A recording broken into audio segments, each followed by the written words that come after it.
Սոսի հեռուստատեսության եթերում լուրեր լրատվական է, բարև ձեզ։ Հոկտեմբերի 1-ից Կապանի տարբեր թաղամասեր տանող միկրոավտոբուսների ուղևորձը թանկացել է 70-ից դառնալով 100 դրամ։ Թանկացումը լավ ընկեր սահմանափակ պատասխանատվության ընկերության տնօրենը բնական է համարում, ըստ նրա այլևս վնասով աշխատել չեն կարող։ Ուզում են վիզները սկտրեն, ուզում են, որ օրվա հացի համար մարդը հայտնվի մի այլ երկրում ու էլ չմտածի հետ դառնալու մասին, բորբոքվում են կապանցիները հերթական թանկացման մասին լսելիս։ Նախորդ նյութերում արդեն խոսել ենք ապրանքների, սննդամթերքների թանկացման մասին։ Եթե հետ ենք նայում ու համեմատում, նախորդ տարվա հետ հասկանում ենք, թե գները որտեղից ուր են հասել։ Դրան զուգահեռ նվազագույն աշխատավարձը շարունակում է մնալ նույնը, ասում են կապանցիները։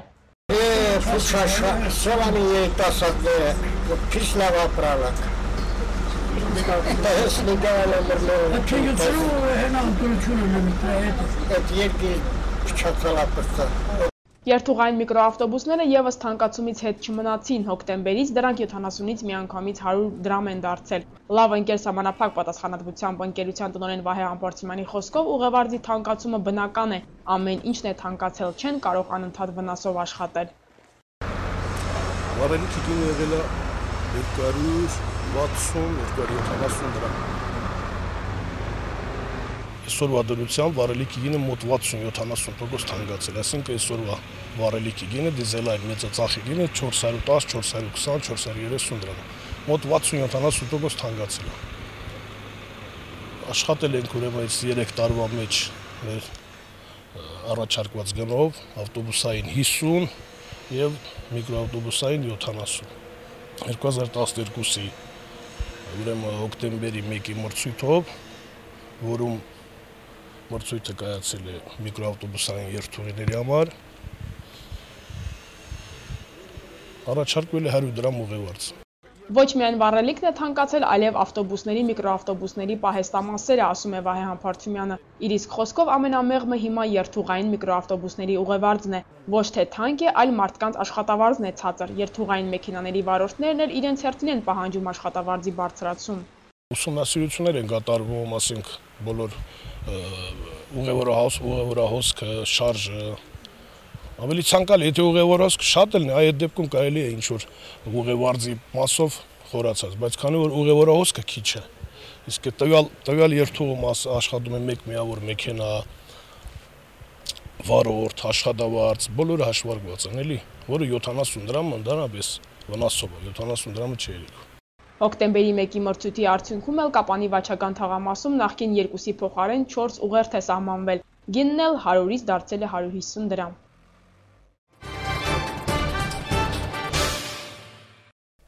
Սովորաբար գարնանը եւ աշնանը գլուխ են բարձրացնում սուր շնչական հիվանդությունները։ Հոկտեմբերից բնակչության շրջանում հարբուխ է նկատվում։ Բժիշկների խոսքերով հիվանդության առաջացման պատճառները տարբեր են։ Առաջին հերթին մրսածությունն է։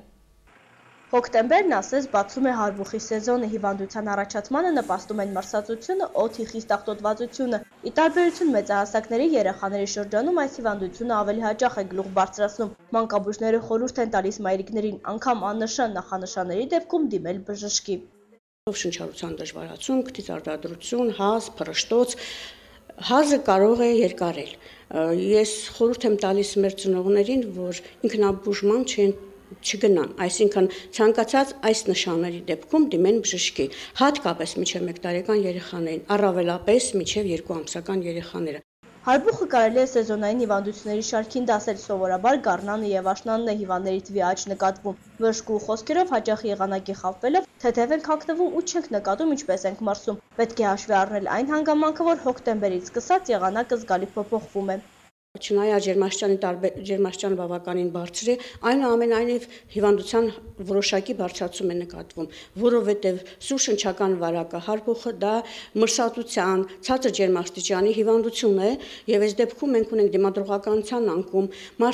երեխաները ունեն մեծ կոնտակտ իրար հետ, հաճախում են կոլեկտիվներ, դպրոցներ, իսկ այստեղ իրար վարակելու հնարավորությունը ավելի մեծ է։ Հիվանդության հետագա խորացումը կանխելու, ինչպես նաև չտարածելու նպատակով պետք է խուսափել զանգվածային շփումներից։ Օդակաթիլային ճանապարհով փոխանցվող այս հիվանդությունը երեխաների շրջանում ավելի հաճախ է բարդացումների հանգեցնում։ Ծնողները պետք է իրազեկված լինեն վտանգի նշանների մասին, ասում է բժշկուհին, սա մեծ նշանակություն ունի։ Ես շտապեմ ու ասեմ, որ մյուս տարի 13 թվականին մենք սկսելու ենք նաև այս հիվանդությունների շնչական հիվանդությունների դեմ պատվաստումներ, պնևմոկոկային պատվաստումներ, որոնց հենց դեղակայուն ձևերի դեմ պայքարելու նպատակով է։ Ուստի էլի խորհուրդ եմ տալիս ծնողներին, ինքնաբուժման մի զբաղվեք, երեխաներին առաջին նշանների հայտ գալու դեպքում դիմեք բժշկի։ Հիվանդությունը կանխարգելելու համար Կապանի բժշկական կենտրոնի պոլիկլինիկայի մանկաբույժը խորհուրդ է տալիս շատ հեղուկներ օգտագործել։ Կարևոր է նաև անձնական հիգիենայի կանոնների պահպանումը։ Ամփոփելով այս շաբաթվա մանկական այցելությունների թիվը պոլիկլինիկայում արձանագրել են, մոտ 50-ով դրանց թիվը ավելացել է։ Սա հիվանդության բռնկում համարել չի կարելի, պարզապես սովորական երևույթ է տարվա ժամանակահատվածին հատուկ։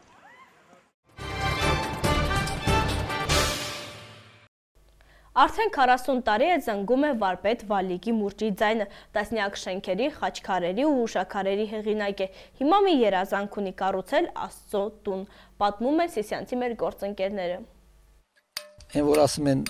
ոսկի ձեռներ է, այն ոսկի ձեռներ չէ, իմ ձեռներս հիմա կտրեմ, տանեմ, տնեմ մեկի ձեռներին միացնենք։ Այն ձեռները այդ գործը չի անել։ Մարդու ուղիղն է։ Արդեն 40 տարի է վարպետ Վալիկի Մուրճը կռիվ է տալիս քարի հետ։ Կռիվ է տալիս իր խոսքով բացահայտելու քարի մեջ թաքնված պատկերները, որոնք ժամանակի ընթացքում աստիճանաբար փոխվեցին։ Վալիկ Վարդանյանը քարագործությամբ սկսել է զբաղվել բոլորովին պատահական, հարազատների դրդմամբ, որպես պատիժ։ 8-րդ դասարանից մի 6-7 տղաներ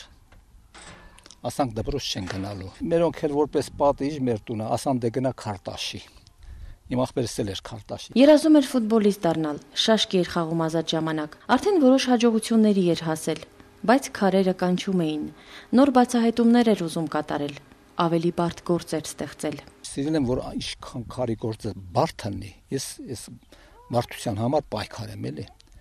Ու պայքարել եմ, հասել եմ ամեն ինչին։ Վարպետը հաշվում է Հայաստանում շուրջ 40 աղբյուր է քանդակել։ Երբ լռել է Մուրճը, քանդակները շունչ են առել ջրի կարկաչով։ Վարպետը հույս ունի, որ ջրերը առաջվա պես շարունակում են երկ հասել իր քանդակած աղբյուրներում, իսկ թե ցամաքած լինեն, իրեն ինչ կասեն։ Բայց կտրվելու ժամանակ մեզ արդեն շատ բաներ կասեն։ Ճիշտ է, մեկ դիտեն միս աղբյուրը կտրված, ասում եմ քուսարկող գտիշն եմ ասում։ 90-ականներին, երբ պարտադրված պատերազմի պատճառով մտնեց հայոց երկինքը, վարպետի հոնքերը խոժոռվեցին։ Մուրճի ձայնը փոխվեց։ Վալիկ Վարդանյանի ձեռքը սակայն չդողաց Արցախյան ազատամարտում ընկած սիսյանցի հերոսների հուշարձանները կերտելիս։ Ուժեղ նյարդեր ու ինքնակառավարում էր պետք հայոց արծիվների հավերժաքարերը պատրաստելու։ Այդ արդեն մեր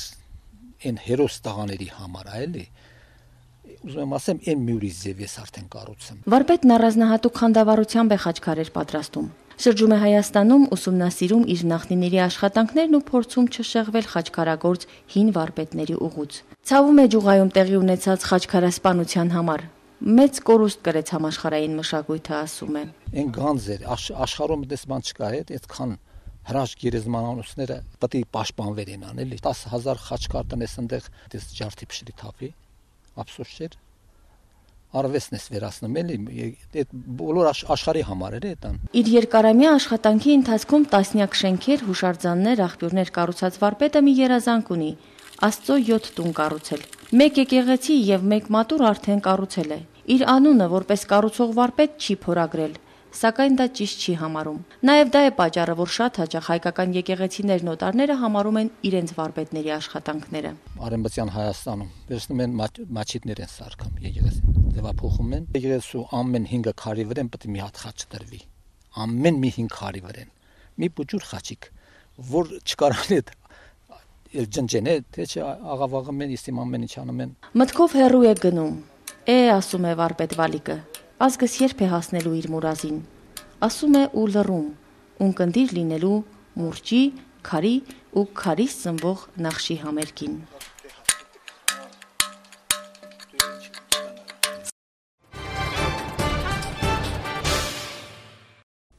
Ինչպես պահպանել ջերմ հարաբերություններ ու ինչպես խուսափել վեճերից, հաճախ սիրահարզույքերին համբերություն եւ նման կարևոր հատկանիշներ են անհրաժեշտ լինում դրությունից ելք գտնելու համար։ Դիտենք անցկացված հարցումների արդյունքները։ Մեր օրերում երիտասարդները հաճախ են բողոքում, որ համացանցային եւ ժամանցային հնարավորություններն ինչքան էլ շատ են, այսօր դժվար է գտնել երկրորդ կեսին, իսկ գտնելուց հետո էլ բազմաթիվ ջանքեր են հարկավոր հարաբերությունները պահպանելու համար։ Կապանի բնակչության պասիվության արդյունքում գրեթե ձախողված հարցումներից եզակի պատասխաններ ունեցանք, թե ինչպիսի հատկանիշներ են անհրաժեշտ կապերն ամրացնելու եւ հավերժացնելու համար։ Կարծում եմ ամուր հարաբերությունների համար անհրաժեշտ է հարգանք փոխադարձ, ամենակարևորը փոխադարձ սեր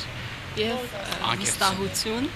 Վեճերից խուսափելու համար հաճախ միայն սերը բավական չէ։ Հարցվողները կարևորեցին փոխզիջման հատկանիշները եւ շեշտեցին, ամեն ինչ պետք է երկկողմանի լինի։ Ամեն ինչին պետք է դառնալ լուրջ նշանակություն տալ, եթե ամեն ինչը շատ խորապես հոգեպես լուրջ ընդունես, իսկ թվում է վեճը այնպիսի բան է, որ կոնտրես անընդհատ լինի։ Զույգերը իրար ամենակարևորը վստահ են ու փոխզիջման գնան ինչ-որ հարցերում, չի լինի, որ սենց անընդհատ ինչ-որ մեկը զիջի, մյուսը ոչ, իմ կարծիքով դա երկու կողմից պետք է լինի, փոխըմբռնում, այսինքն էլի ամենակարևոր դա եւ շատ ավելի կարևոր, որ երկու կողմանի սեր լինի։ Զիջողականությունը իսկ թվում է շատ է փրկում զույգերին։ Մեր դասախոսը միշտ ասում է ամուսներից մեկը պետք է լինի զանգակ, մեկը բամբակ։ Փորձում ենք ինչ-որ բան քաղել։ Միշտ ասում եմ մեծերը միշտ էլ ճիշտ են լինում, փորձ ունեն, իսկ թվում է իրենցից շատ բան ունենք սովորելու։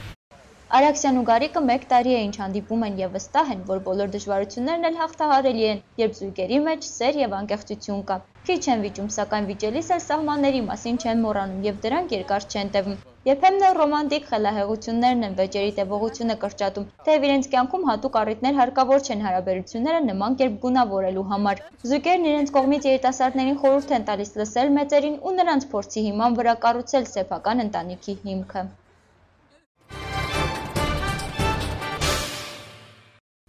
Ամերիկացի միլիարդատերը Բարաք Օբամային առաջարկում է անսովոր գործարք։ Խորհրդարանական ընտրություններից առաջ Ուկրաինայում առանձնապես խանդավառություն չի զգացվում, թողարկման միջազգային լուրերը։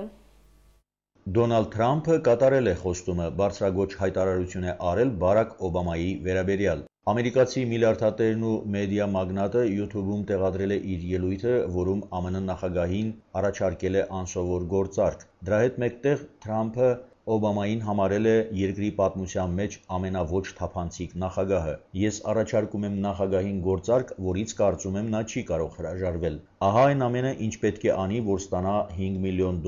իր ընտրությամբ ցանկացած բարեգործական ընկերության համար։ Պետք է հրապարակի փաստաթղթերը քոլեջում եւ համալսարանում իր ուսման մասին, ինչպես նաեւ դիմումը անձնագիր ստանալու համար։ Թրամփը չի պարզաբանել, թե ինչ տեղեկություն է ցանկանում բացահայտել Օբամայի մասին։ Անցյալ տարի Թրամփը Օբամայից տեղեկություն է ստացել պահանջելով հրապարակել ծննդյան վկայականի մասին փաստաթուղթը։ Սպիտակ տունը դրան համաձայնել է։ Ըստ ամերիկյան օրենքների, պետության ղեկավար կարող է դառնալ միայն ԱՄՆ տարածքում ծնված մարդը։ Օբամայի քաղաքացիության վերաբերյալ կասկածանքի առիթ տվել է այն հանգամանքը, որ նրա հայրը քենիացի է եւ երկար ժամանակ նա ապրել է երկրի սահմաններից դուրս։ Ուկրաինայի արևելքում, ինչպես նաև արևմուտքում խորհրդարանական ընտրություններից առաջ առանձնապես խանդավառություն չի զգացվում։ Նախագահ Յանուկովիչի կալվածքում ռուսալեզու Դոնեցկում բնակչության մեծ մասը մտադիր է քվեարկել ռեգիոնների կուսակցության օգտին, չնայած 5 տարվա ընթացքում չկատարած խոստումների համար ապրած հիասթափությանը։ Շատերի կարծիքով միևնույն է ընտրություն չկա, մարդիկ առաջնորդվում են երկու չարյաց փոքրագույնը սկզբունքով։ Լվովում իշխող կուսակցությունը ավելի քիչ ժողովրդականություն է վայելում։ Ուկրաինայի արևմտյան հատվածի բնակիչները մտադիր են ձայնը տալ բռնցքամարտի աշխարհի նախկին չեմպիոն Վիտալի Կլիչկոյի Ուդար կուսակցությանը կամ Միացյալ ընդդիմությանը, որտեղ ընդգրկված է նաև Յուլիա Տիմոշենկոյի կուսակցությունը։ Վերլուծաբանների կանխատեսմամբ ռեգիոնների կուսակցությունը եզրագիծը կհատի առաջինը, բայց բացարձակ մեծամասնություն չի ունենա։ Այդ դեպքում չի բացառվում նրա դաշինքը կոմունիստների հետ։ Երկրորդ տեղը տրվում է Միացյալ ընդդիմությանը, երրորդը Ուդար կուսակցությանը։